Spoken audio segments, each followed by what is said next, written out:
Assalamualaikum, selamat pagi semua. Apa khabar? Pagi Ahad ini bersama saya dengan Fazli Fuad. Ya. Macam mana? Hari Ahad ni bekerja? bekerja? Saya paling suka lah. Yes, saya paling suka bekerja di hari Minggu ni. Bukan sebab apa. Sebab yelah, kita ni biasa-biasanya kita kerja Isnin sampai Jumaat. Biasa Isnin sampai Jumaat tu semua sinonim kalau duduk dekat tengah-tengah KL ni, jam sana sini. Tapi hari ini, hari Ahad atau hujung minggu ni, keadaan begitu tenang sekali. Dan tadi sepanjang perjalanan saya nampaklah ada di antara orang-orang kita yang mengamalkan gaya hidup yang sihat. Ada berbasikal, ada yang berjoging, berjalan dan sebagainya. Saya suka yang awak sebutkan perkara ini sebab saya nak cakap bersempena dengan hari ini dah 28 Ogos 2022 kan. Jadi 4 hari dah nak menjelang Hari Kebangsaan 2022. 4 hari ni macam mana kita nak menzahirkan semangat kita sebagai rakyat Malaysia? Adakah sekadar ataupun semata-mata mengibarkan bendera saja atau memulakan sesuatu yang baru? Bila awak sebutkan berlari, berjoging ke, bawa basikal ke, saya rasa ini antara semangat yang boleh kita bawakan lah. Kenapa kena semata-mata menunjukkan dalam segi bendera saja, tapi kehidupan kita mungkin secara aktifnya menunjuk kita jadi rakyat Malaysia yang lebih aktif. Yes, lebih aktif dan juga lebih sihat. Sebab apa? Sebab kalau kita tengok dalam laporan-laporan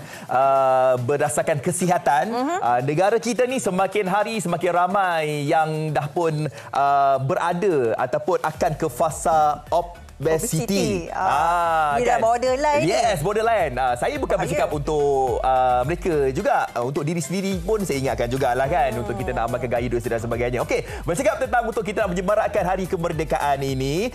Sempena bulan kebangsaan tahun 2022 ini. Saya pasti segelintir daripada kita yang mungkin telah pun mengibarkan jalur gemilang. Tetapi ianya juga merupakan salah satu daripada inisiatif kita lah. Nak tunjukkan semangat cintakan negara kita. Tapi sebenarnya sekarang ni kan kita dah pun berjengah ke orang-orang kata zaman-zaman moden sekarang ini kan, tak perlu untuk kita nak kibarkan jalur gemilang sahaja, tetapi kalau kita memberikan pendedahan di media-media sosial, kita berlatar belakangkan contohnya bendera ke, ataupun kita punya caption mencirikan semangat cintakan negara pun, itu pun dah membadai. Macam saya sendiri, kalau anda tengok di Instagram saya, jangan lupa untuk follow saya, Afad. Follow promo diri. Dekat belakang tu ada bendera Malaysia. Nampak? Saya pun nak buat. Tapi saya tak promo pun. Okey, Sofia say hello dia punya IG.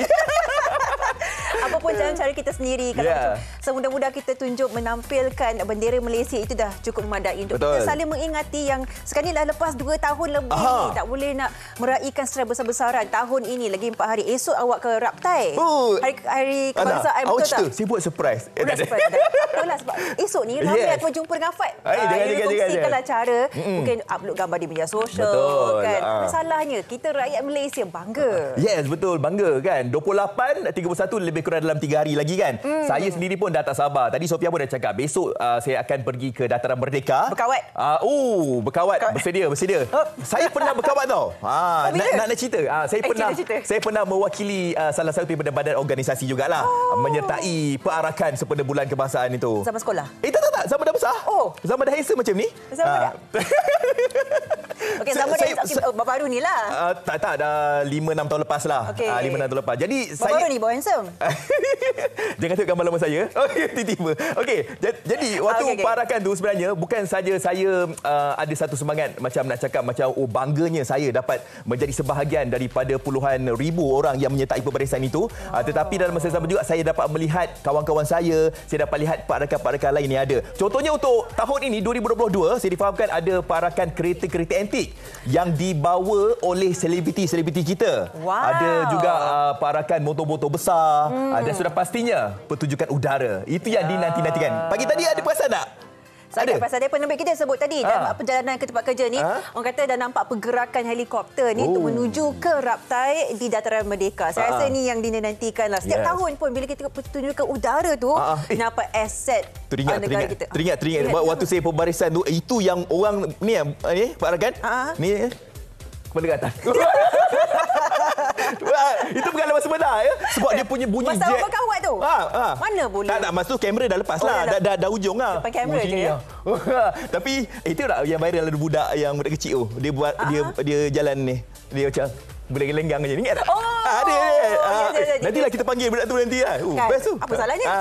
Okey, apa pun kita nak menyematkan lagi. Semoga kita memberikan sedikit suntikan semangat pagi Ahad ni lagi 3-4 hari ni kan, Hari Kebangsaan. Dan kita akan saksikan VT ini berkenaan dengan orang kata mereka yang suka mengayuh ni macam Fazli Fuad ni.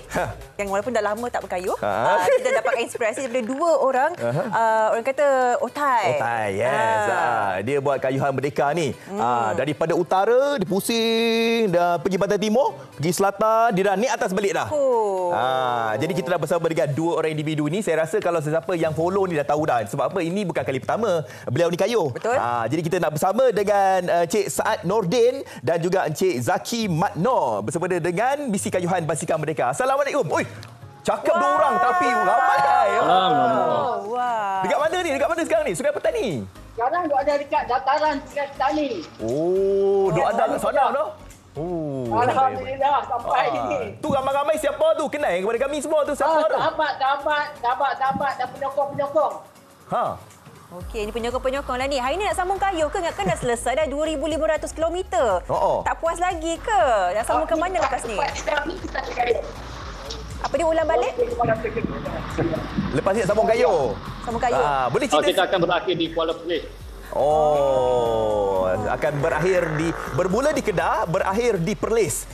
Jadi mungkin kita boleh ceritakan. di C, bermula di C dan berakhir di Kuala Perlis. Alhamdulillah. Baik. Hari ini akan sambung 2 orang sahaja ataupun hari ini ada konvoi beramai-ramai pula ke bagaimana? Ada juga penyokong yang akan ikut dari belakang. Tak dengar sekali lagi? Ada juga penyokong kayuhan yang akan mengikut dari belakang. Okey. Jauh-jauh. Cik Saad. Cik Saad sebelum ni pun saya tahu memang berkayuh basikal. Kalau bila time merdeka je, Cik Saad ni antara orang yang akan kayuh lah. Tapi dulunya 10 tahun lepas, ni dah 10 kali kayuh ni. Solo, tapi kali ni berdua. Ni hari ni ada ramai ni. Boleh cerita sikit lah tu. Pengalaman-pengalaman berkayuh ni. Cik Saad. Ya. Kalau waktu dulu dalam 3 tahun lepas, memang buat solo. Tapi bila 3 tahun belakangan ini, ada pihak niat, ada pihak kan, kau dah tua dah, tak payah berkayuh seorang-seorang. Kalau nak berkayuh 2 atau 3 orang. Jadi kita patuhlah pada arahan. Tua-tua pun bersemangat lagi ni. Kami orang muda pun duduk diam ni, tak buat apa ni. Kan? Apa cabaran dia bila nak mengayuh jauh-jauh macam ni? Kena exercise ke sebelum tu? Cik Saad macam mana? Persiapan? Kena exercise. Lepas tu bila hujan, panas, itulah cabaran yang paling. Lepas tu jumpa bukit-bukit tinggi. Macam Banjaran Siti Wangsa. Macam Jamal Luang, daripada Mersing ke Jamal Luang. Ya Allah. Okey. Itu cabaran-cabarannya lah kan. Tak mudah ya. Kalau kita naik kereta pun kita rasa jalan tu memang kata bahaya sikit. Ke Jamal Luang tu. Ini apatah lagi naik basikal ni. Cik Zaki nak tanyalah kan, sepanjang kayuhan ni dah dekat sebulan ni, apa antara momen-momen yang paling diingati? Boleh kongsikan kepada kami. Tak kiralah sama ada momen tu momen yang menggembirakan ke, melucukan ke, ataupun ada kesedihan ke apa. Boleh ceritakan kepada kami, Cik Zaki. Tak adalah, bukannya apa-apa pun. Kadang-kadang kita bila berkayuh ni risiko tinggi. Dengan kenderaan besar, dengan kerosakan. Kerosakan tu biasalah. Tapi dah buat macam mana, ini saja yang kita mampu untuk membangkitkan semangat kemerdekaan. Ini pun kami berterima kasih kepada Datuk Adnan Dollah daripada STIK yang sanggup membantu kami sepanjang kayuhan. Alhamdulillah. Cik Zaki, macam mana perasaannya menatap wajah Cik Saad selama sebulan? Siang ke malam ke siang. Ni sahabat baik ni macam mana ni? Ada bergaduh tak? Siang malam kita saling menatap. Dia escort saya escort dia. Tu kami saling. Tanpa persefahaman, tanpa kerukunan, kita tidak akan mampu untuk sampai ke sini. Yes. Tapi kalau boleh tu Cik Zaki duduk depan lah. Sebab apa? Duduk belakang tu boleh cucuk angin. Duduk depan. Senang je. Oleh kerana saya lebih muda sikit, sikit daripada Cik Saad. Jadi saya ke belakang sikit lah. Alhamdulillah. Nak tahulah kan, sebab apa yang mungkin kita tahu sepanjang sebulan ni, ada aktiviti-aktiviti yang telah pun dibuat. Contohnya memberikan jalur gemilang kan. Mungkin boleh kongsikan Cik Saad ataupun Cik Zaki. Jalur gemilang bagi ini adalah sumbangan kepada orang ramai. Sumbangan kepada orang ramai daripada kita. Termasuk sumbangan daripada Datuk Ku Nenan Daulah daripada Cik Kedah bagi Jarum Penjelang untuk kita edarkan sepanjang Kayuhan. Bukan kita bawa mendadak, kita beli dekat pasar raya kan, kemudian sampai sekolah kita bagi, jumpa budak-budak kita bagi, jumpa orang ramai, orang tua muda pun kita bagi. Okey, akhir sekali ucapan untuk semua setiap rakyat Malaysia menonton sekarang ni, lagi 3 hari kita nak menyambut Hari Kebangsaan. Silakan. Bagi semangat sikit. Saya berterima kasih kepada semua pihak, terutama Datuk Ku Nenan Daulah. Nenan Daulah daripada Cik Kedah yang menyokong kami. Telefon hari-hari tanya macam mana keadaan. Tapi saya cerita sikit, sebelum ni kita tidur di bus stop, kita tidur di tepi kaki lima kedai. Sebelum ni, sebelum ada sokongan. Walaupun saya berkayuh merdeka, tapi kita tidur di tempat-tempat yang kita tak ada duit, tapi kita nak juga semarakkan kemerdekaan. Teruskan juga lakukan, walaupun pada tidur di bus stop, di kaki lima kedai. Tapi tahun ni, Alhamdulillah. Yes, alhamdulillah. Support daripada Datuk Kunan. Baik. Terima kasih yang banyak. Sama-sama. Kita doakan semoga selamatlah untuk menempuhi ada sikit lagi laluan sampai ke Perlis nanti bersama dengan misi kayuhan Basikal Merdeka. Dan kalau andai kata kita ni semua nampak ni depa dua duk kayuh ni, lambai tangan, tepuk tangan semua. Senyum nak ambil gambar kamera. Kita ucapkan yang terbaik, semoga selamat. Hon pun tak apa. Pun tak apa. Okey. Hon kata pun tak apa. Kami dah buat ponok dah. Baik. Okey. Terima kasih Cik Saad dan Cik Zaki. Assalamualaikum. Terima kasih. Salam. Okey, kayu. Merdeka. Yes. Ni aku kita nak pergi ambil basikal. Sat. Ni nak ikut nak join sekali. Okey, baik. Terima kasih kedua-duanya. Afad, rasa awak kena cari balik basikal awak. Itu yang dah kata bersawang kat rumah tu. Awak kena pergi sana. Itulah, saya dah jual. Saya nak ambil balik boleh? Bubur siku dia. Okey, tak apa. Itu kita doakan semoga selamatlah menempuhi perjalanan. Sikit lagi tu nak ke Perlis pula. Tak mudah ya, 2,500. Uish, power hebat. Itu kakinya mesti dah bau urat tu. Oh, power. Memang idola. Kita ada persembahan juga pagi ni untuk menceriakan pagi kita. Hari ni kita bersama dengan siapa, Fat? Mereka ni ada lagu yang bersinonim jugalah, Basikal Tua. Kenalah tadi kayu. Dan mereka ni akan nyanyi lagu Basikal Tua. Nama kumpulan ni Cik. Kumpulan Cenonet. Cenonet, comel. Silakan. Cenonet.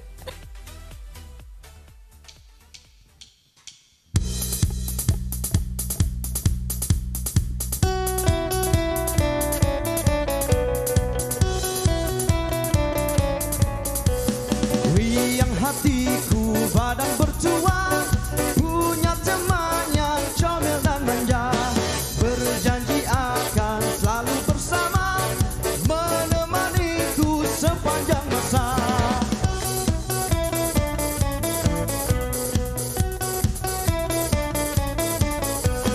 Aku hidup serba sederhana, tiada harta, tiada rupa, hanya yang ada budi bahasa, harta sekadar basikal tua.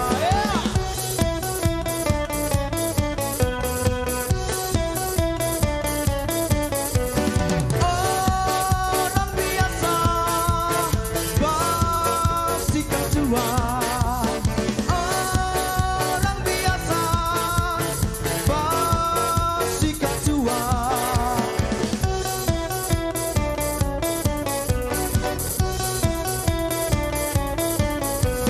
Walau kemana ia meminta, ku bawa dengan hati yang bangga. Senang melihat ia ketawa, duduk di palang basikal tua.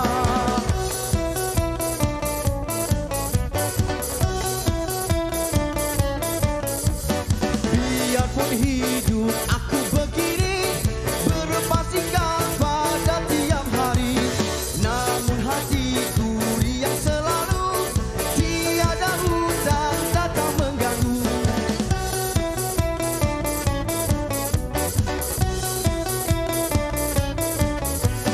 Orang biasa basikal tua. Orang biasa basikal tua.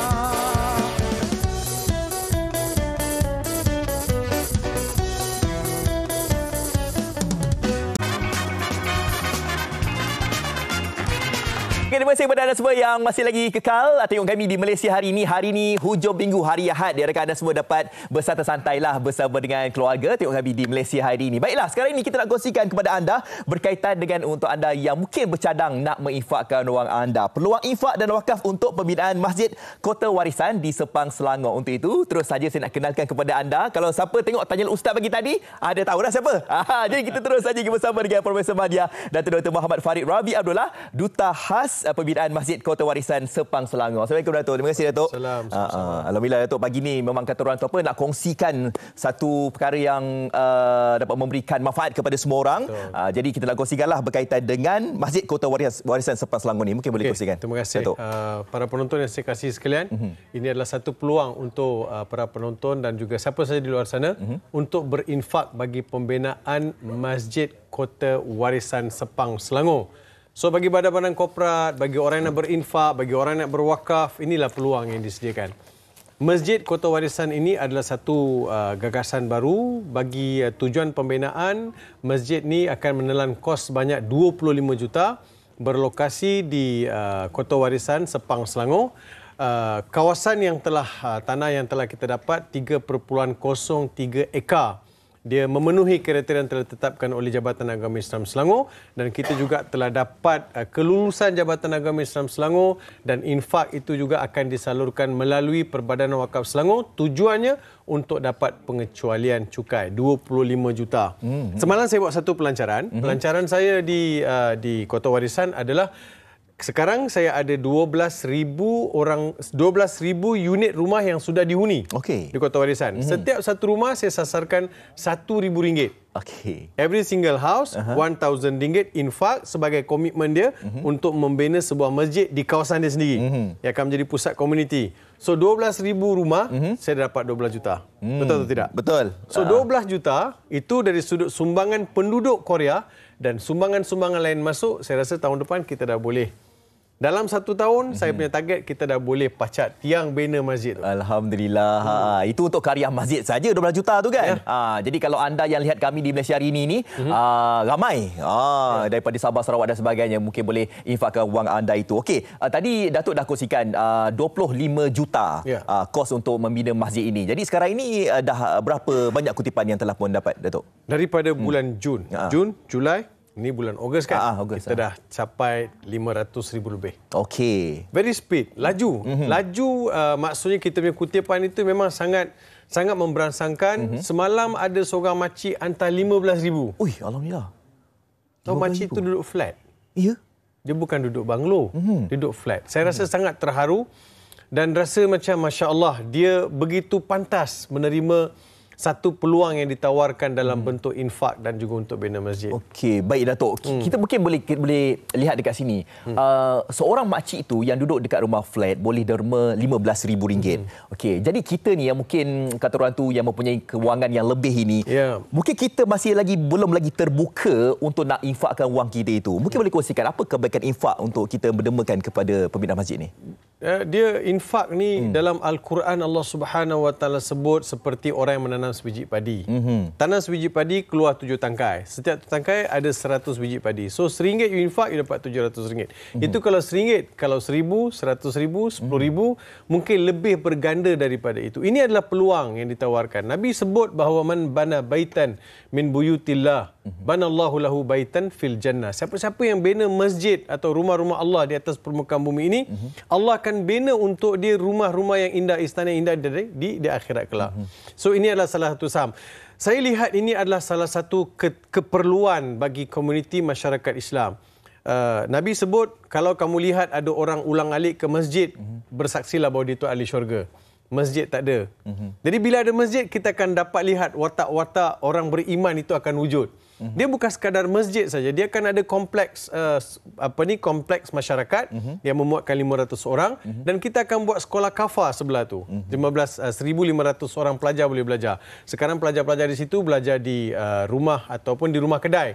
Saya lihat inilah satu peluang yang saya rasa semua masyarakat yang sedang menonton ini, ayolah sama-sama sambut dan terimalah peluang ini dan ayolah berinfak untuk pembinaan Masjid Kota Warisan. InsyaAllah, alhamdulillah. Kalau kita lihat amount tu mungkin kita katakan bahawa besar 25 juta kan. Jadi Datuk pun dah terangkan kepada kami semua bahawa ianya bukan sekadar pembinaan masjid sahaja. Ada kompleks macam-macam lagi, ada dewan, serbaguna dan sebagainya. Kita nak jadikan masjid ini sebagai one stop center. Just bukan untuk solat saja. Tetapi kita boleh buat pelbagai aktiviti yang menyatukan hati, menyatukan masyarakat, mengimarahkan lagi penduduk situ. Itulah orang kata nak imarahkan masjid tu bagaimana? Itulah caranya kan. Kita pergi masjid bukan sekadar kita nak solat saja. Banyak ilmu manfaat yang boleh kita dapat dalam pembinaan masjid ini. Okey, sebenarnya dulunya Datuk, mungkin kita boleh katakanlah kan, dulu mungkin agak susah untuk kita nak menderma. Sebab apa? Sebab dulunya tidak ada kemudahan digital, teknologi dan sebagainya. Jadi mungkin Datuk boleh kongsikan bagaimanakah caranya untuk mereka nak infakkan wang mereka ini. Silakan Datuk. Kita ada, secara asasnya kita ada dua bank lah. Satu bank Afin, satu lagi bank muamalat. Jadi kedua-dua bank ini boleh kita jadikan sebagai platform. Sekarang kita ada QR code, cepat scan QR code tu, cepat. Jangan lepaskan QR code tu lalu. Jadi scan QR code. Sekarang kita ada e-wallet. E-wallet maksudnya di mana saja saya berada saya boleh transfer duit. Saya boleh pindahkan duit ke dalam tabung ini. Saya fikir kemudahan untuk kita menyalurkan bantuan sangat mudah, dan kalau susah kita boleh juga lihat pada website yang ada atau website kita ni masjidkotawarisan.com. Pergi situ kita akan dapat maklumat lengkap. So di situ kita telah sediakan cara-cara untuk berinfak, e-wallet, transfer duit online. Jadi jadikannya sebagai satu saham akhirat. Satu perkara yang saya jumpa satu riwayat Nabi sebut tadawu mardakum bisadaqat. Maksud rawatilah penyakit-penyakit kalian dengan bersedekah. Sama ada merawat hati yang sayang sangat dengan harta ni dengan berinfak, menyucikan harta. Keduanya, dengan kita berinfak ni kita dapat juga menjauhkan diri kita daripada sebarang malapetaka. Sebab Allah suka duit kita pergi pada benda yang baik. InsyaAllah, amin. Jadi semoga pembinaan masjid ini dipermudahkan. Dah scan dah belum? Saya screenshot dah simpan.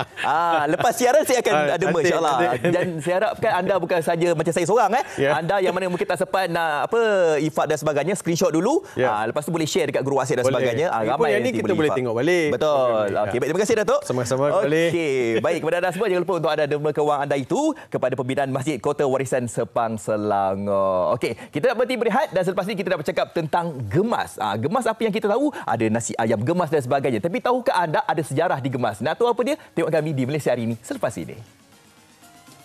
Terima kasih Datuk. Sama-sama.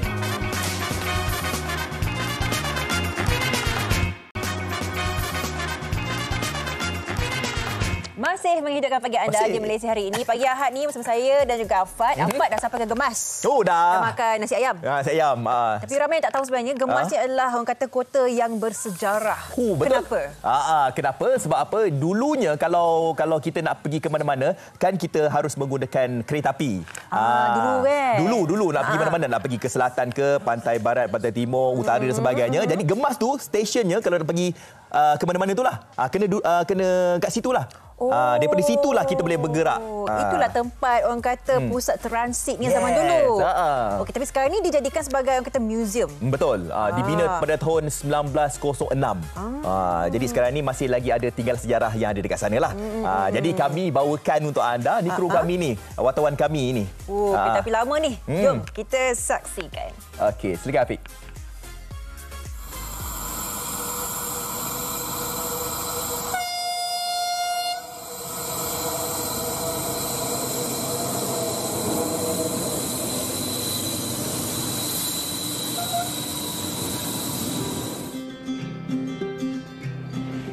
Gemas Negeri Sembilan. Pekan kecil yang bersempadan dengan Segamat Johor ini menyimpan memori kehidupan masyarakat dahulu. Berlatar belakang barisan gerai lama yang berusia hampir 100 tahun. Siapa sangka tersembunyi sebuah bangunan lama yang mempunyai 1001 sejarah yang tersendiri.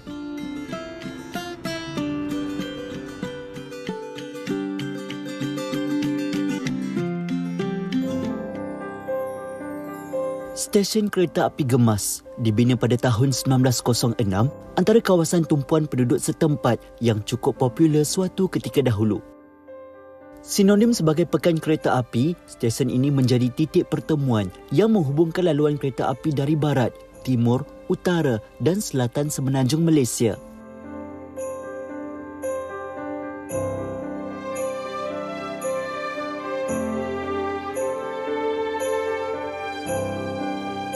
Namun sejak stesen baharu Gemas dibina bersebelahannya pada 2013, stesen lama ini sudah tidak lagi digunakan. Meskipun sudah berusia 116 tahun dan kelihatan sedikit usang, stesen lama Gemas masih mampu berdiri megah dengan struktur bangunan yang sudah dibaik pulih. Beberapa peralatan serta gerabak lama turut ditempatkan di kawasan ini sebagai tinggalan sejarah bagi mengimbau nostalgia pengunjung. Ini adalah antara bahagian penting yang perlu ada pada kereta api zaman dahulu, iaitu kren yang digunakan untuk mengangkat berat ataupun mungkin badan kereta api itu sendiri sekiranya terbabas ataupun terkeluar dari landasan.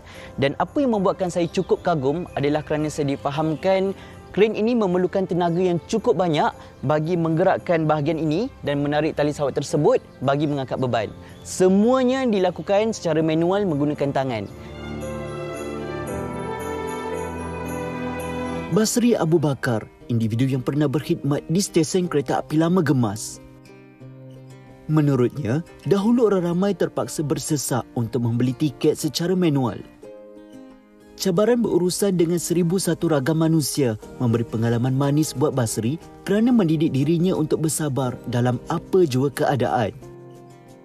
Walaupun sudah lebih 30 tahun berlalu, Eksekutif Kanan Operasi Wilayah Selatan yang berusia 53 tahun ini mengakui dia rindu suasana pada ketika itu.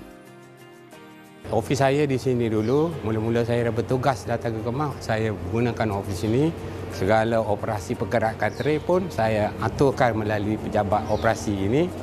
Dan apabila berpindah ke stesen baru, benda tu agak tertutup sikit. Jadi di stesen lama ni agak open. Jadi memang ada kesan ketara di segi tak boleh tengok secara bebas lah penumpang-penumpang, orang lalu lalang apa-apa yang terkawal, itu saja. Kenangan paling indah sekali di stesen lama ni, kenangan orang meniaga lah. Orang meniaga di sini di stesen lama dulu, kita boleh tengok orang-orang meniaga ni, makcik-makcik meniaga di sepanjang landasan, meniaga nasi, meniaga kuih.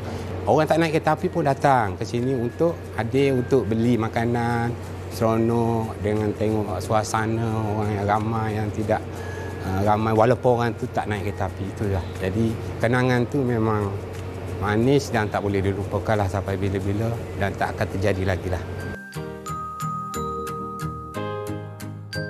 Tempat jatuh lagi dikenang, ini kan pula tempat bermain. Di sini bagaikan sudah menjadi rumah kedua buat Anita Mak Yusof.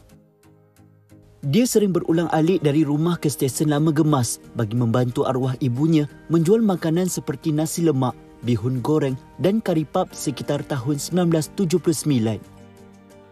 Bagi wanita berusia 46 tahun ini, setiap kali menjejakkan kaki ke sini, masih terngiang-ngiang di telinganya lagu yang dinyanyikan oleh peniaga bagi menarik perhatian pengunjung. Masa dulu ada tak salah akak dalam 6 orang makcik yang niaga kat sini lah. Mungkin satu tompok sana, sini-sini, satu sini. Diorang kan, train kan panjang, jadi pintu gerabak tu kan banyak kan. Jadi, okey, mak akak ambil part yang dekat pintu ni. Makcik yang tu kat sana, yang makcik tu kat sana, makcik kat sana. Lepas tu diorang ada nyanyi tau untuk nak niaga ni macam dia macam ni, nasi lemak, kari pap, kopi ote panas, macam gitu. Bila train tu berhenti, makcik-makcik ni akan menyanyi macam tu. Bila dengar je lagu tu, bila dah orang cakap, oh Gemas, oh stesen Gemas, macam gitu. Dia orang memang dah trademark dia memang lagu tu. Malah ada peristiwa pahit yang paling tidak dapat dilupakan menimpa dirinya ketika berniaga di dalam kereta api. Dulu akak pernah jatuh tau, dekat ujung sana, dekat yang kuning tu, ujung tu. Masa tu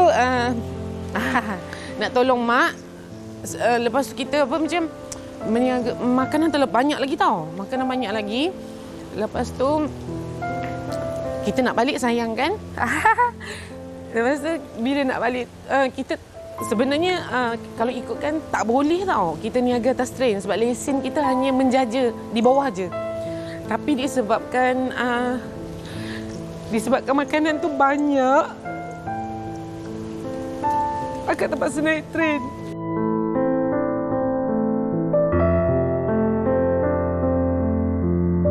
Tak perasan tau, sebab kita asyik niaga. Tak perasan, memang tak perasan macam train dah nak jalan. Tengah syok orang tengah beli kan. Tiba-tiba train tu jalan, akak dah macam panik kan. Akak cakap, kalau akak tak lompat, akak akan sampai ke bahau. Akak nekat untuk turun tau. Dengan bakul-bakul akak terjun. Masa tu pengalaman yang tak boleh lupa. Kaki akak berdarah penuh, dekat selipar akak memang penuh darah. Sebab mungkin kena batu kan. Pengalaman yang memang tak boleh lupa. Umpama yang lama dikelek, yang baru didukung. Seiring dengan kemajuan teknologi untuk memudahkan kehidupan, namun masih ada teknologi lama yang terus diamalkan. Itulah keunikan stesen kereta api baru Gemas.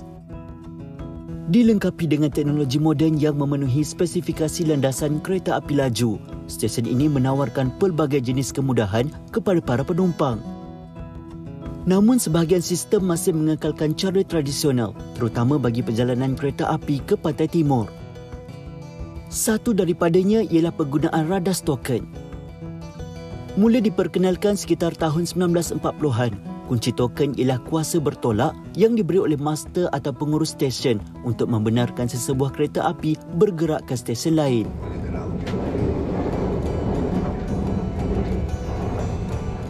Berbeza dengan landasan berkembar elektrik yang digunakan masa kini, laluan kereta api zaman dahulu hanya mempunyai satu landasan. Uniknya, sistem ini sudah diguna pakai sejak zaman pemerintahan kolonial British. Proses penyerahan dan penerimaan kunci token agak berisiko kerana dilakukan ketika kereta api sedang bergerak.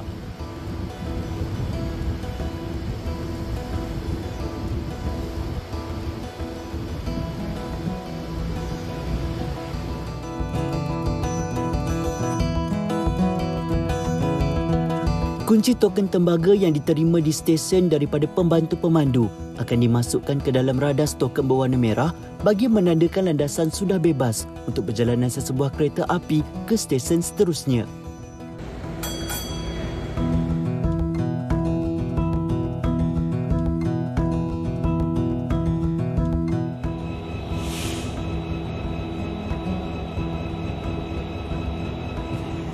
Begitu juga dengan pertukaran lokomotif kereta api.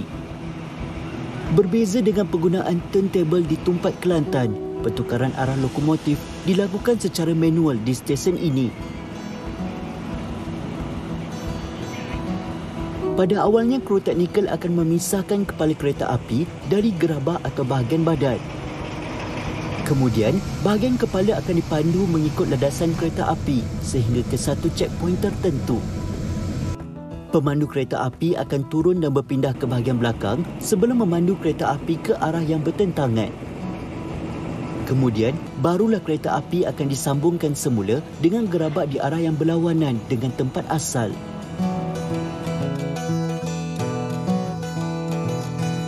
Mempunyai peminatnya yang tersendiri, perkhidmatan kereta api terus menjadi pilihan sebagai pengangkutan awam bagi memudahkan pergerakan.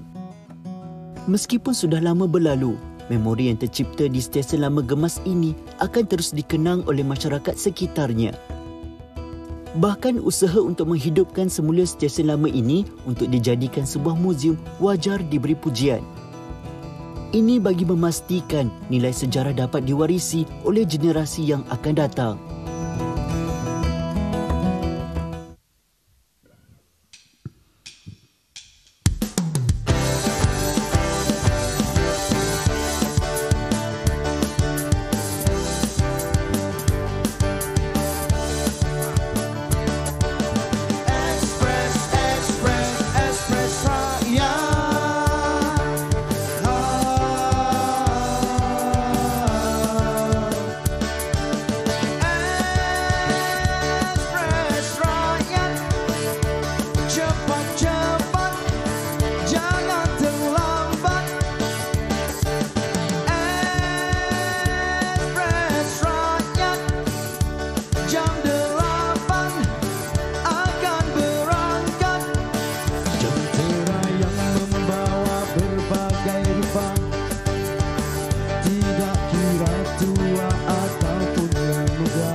tanpa jenuh.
Bersemangat saya. Terbangun pagi ni. Itu.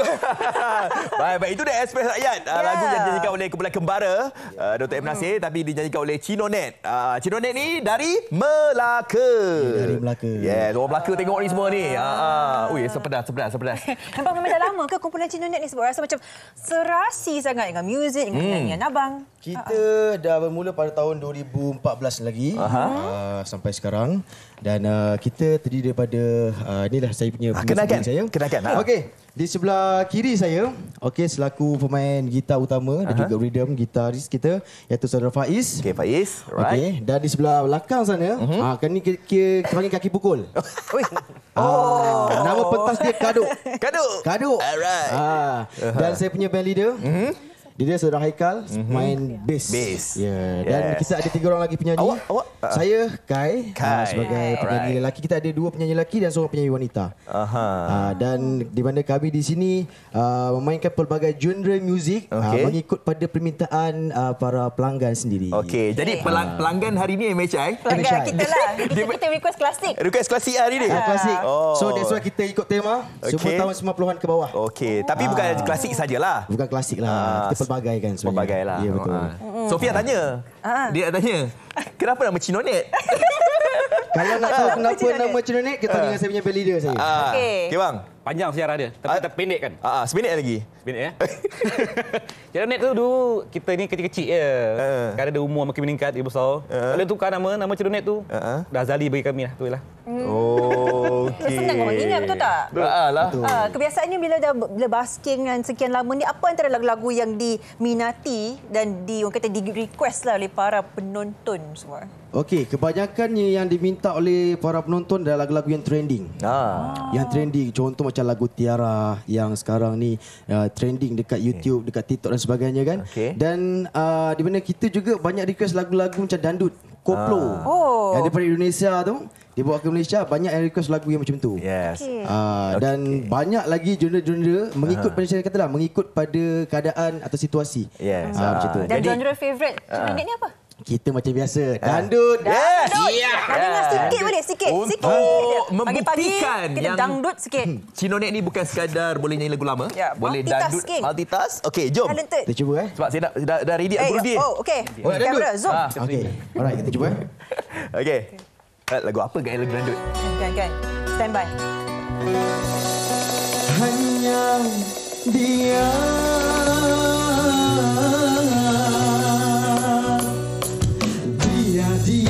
hanya dia. Tak boleh dah bergele tadi. Lagu sementara malam mulai datang. Kita akan terus menyanyi di sini. Kita berehat ketika kita jumpa lagi lepas ini. Hari ini. Malaysia hari ini. Ibarat bunga aku takut.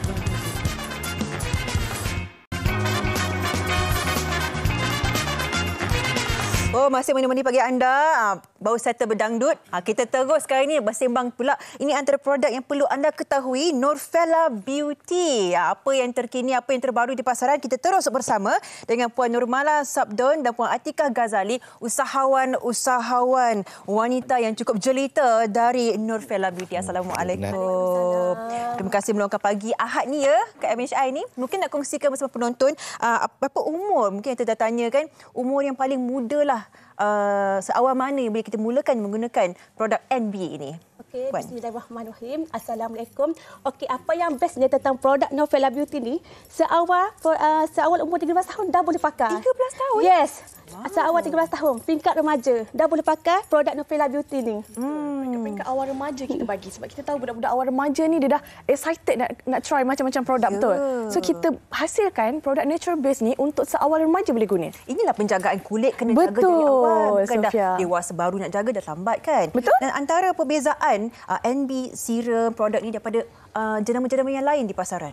Okey, apa yang menariknya untuk Nurfella Beauty ni, kita hasilkan selalunya vitamin C ni kita makan, betul? Tapi untuk Nurfella Beauty ni, dalam serum tu kita letak bits vitamin C untuk mencerahkan kulit lagi. Dan di samping tu juga dalam serum kita ni dia ada efek-efek sejuk kalau kita pakai cooling macam tu. Sebabnya dia ada peppermint yang membantu untuk jerawat dan juga liang pori. Macam tu. So kalau kita pakai tu efek dia macam cooling macam tu. Kalau kulit kering ke pun boleh pakai juga. Sangat bagus. Oh, I see. Dan juga antara kawasan yang boleh mana kita dapat produk-produk ini sebenarnya? Okey, yang mana dah dapatkan produk Nurfella Beauty ni, boleh dapatkan ejen-ejen yang sah dan boleh dapatkan di farmasi yang terpilih. Betul. Kan ramai sebenarnya ada masalah kulit yang spesifik ya. Ada masalah jeragat, jerawat, kulit kering, merekah sebagainya macam saya kulit kering.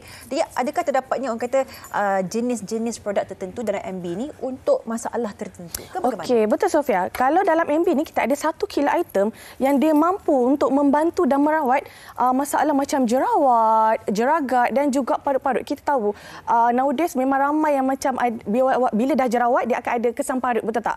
So moisturizer ni kita ada rose hip oil dan juga vitamin B3 yang dia membantu untuk masalah-masalah jerawat, jeragat dan juga parut. Itu yang menariknya dia. Nampak tak tekstur? Ya, sangat lembut. Yes.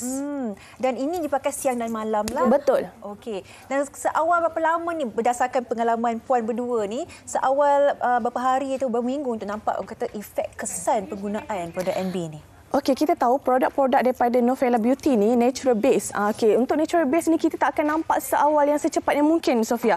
Tetapi apa yang Aika boleh janjikan adalah kita nampak in the future tu macam seminggu tu kita boleh nampak kesan dah.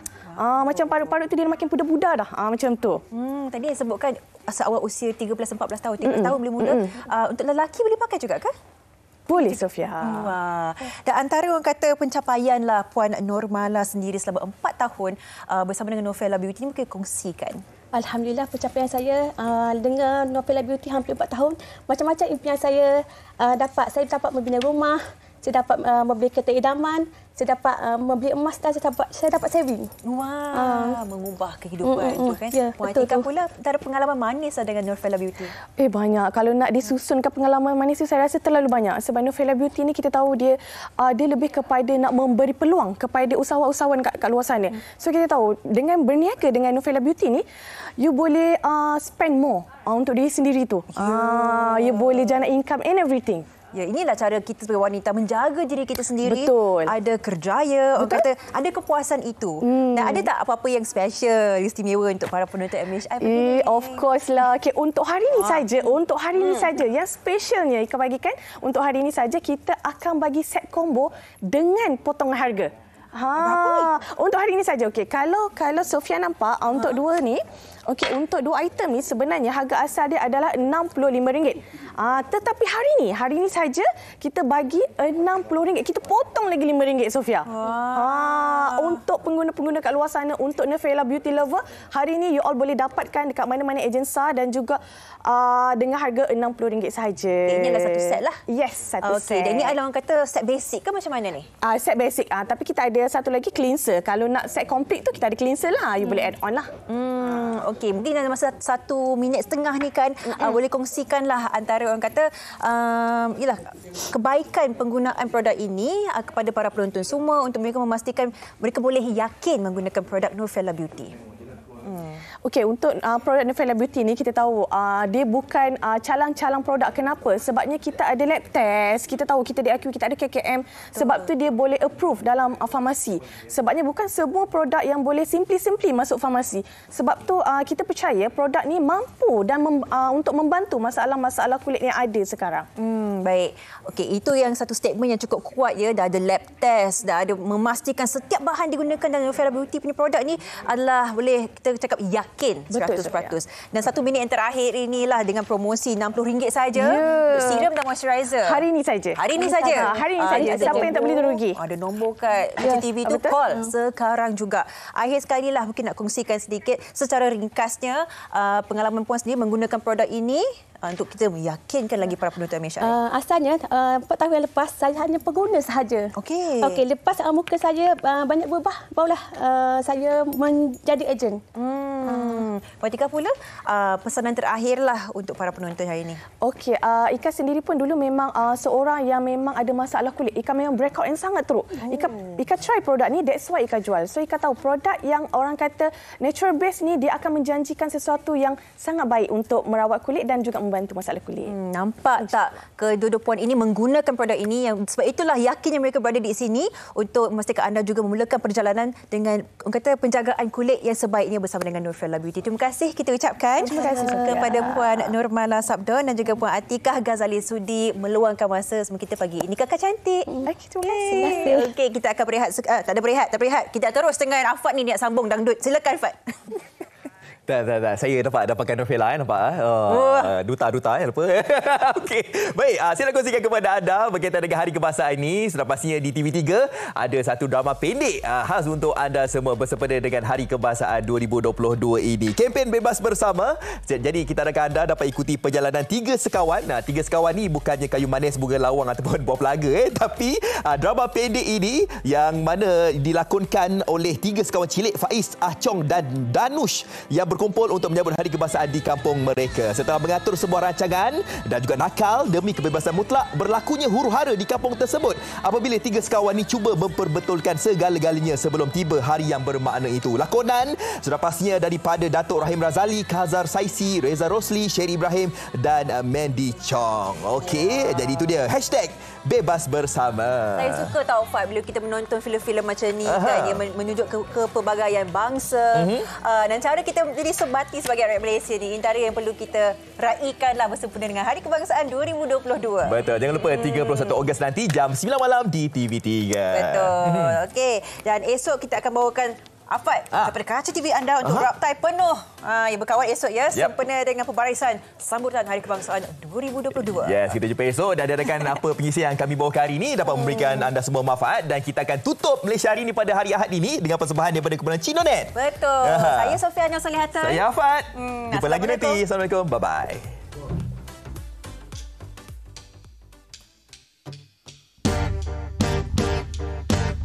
Andai hidup tak punya cinta pada bangsa maupun wanita, hidup tidak punya artinya, kenikmatan tidak dirasa, cinta rasa-rasa mulia, cinta wanita rasa bahagia, menjadi cinta penuh daya, mencipta hidup sempurna. Andai kita lalai serta lalu lupa, masa akan lari sia-sia, jiwa kosong tak berharga. Dunia bukan syurga. Oh, oh, oh, oh.